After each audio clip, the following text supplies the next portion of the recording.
Manuprāt, ja mēs skatāmies uz to restartu, tā saucamo valdības restartu, manuprāt, jau izskatās, ka tā izgāzies tas restarts, jo pašai Siliņai jau nav ar tiem procentiem tik labi. Manuprāt, viņa 4. zemāk vērtētā ministre, tā kā ministru prezidenta. Es nezinu, kā tas uzlabos viņas reitingu, kā tas uzlabos valdības darbu, jo tas, ar ko tika sodīti šie te ministri, kuri tika noņemti, tas ir bargs sots. Es nezinu, Reini, vai tu gribētu pēc ministrēšanas kļūt par budžeta komisijas vadītāju? Negribētu. Pēc šādā stilā strādājot. Tās ir tīrākās šausmas. Un Kasparam Briškanam ir vieta atkal Saeimā, kaunpilna deputāta vieta.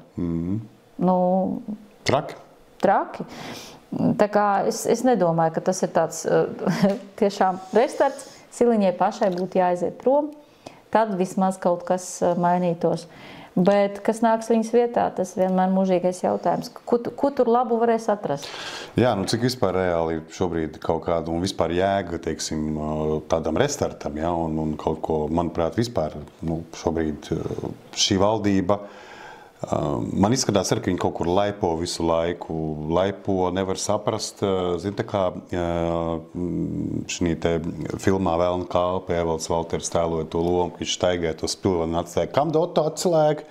Kaut kāda man tāda sajūta, ka šobrīd valdība ir tādā, tādā neizpratnē. Jā, es, protams, saprotu visu to, ka globālā pasaulē mainās daudzas lietas un nevisai patīkams varbūt lietas notiek un nesaprotamas brīžiem, jā, varbūt lietas, bet jāņem vērā to, ka tagad šobrīd visiem ir trends tagad lamāt to pašu Trumpu, bet jāņem vērā, ka Trumps ir, es gribēju viens tās uzrakstīt par Trumpu, kā es to redzu, sēž tādi apmierināti, tādi, buržāzijas pārstāvi, kā tas klasiskais, jā, tur tādi smalkos tērpos, tur dzer, tur smalki, tur kokteļus, un tagad iegāžās iekšā kolbojs Trumps, uzlec uz galda centrālā, iešauj griestos un nokliedzās. Tagad būs šitā, jā, un pasaka šo te, viņš ir savā stilā, viņš tā dara, tur jāņem vērā, tā ir Amerika, jā.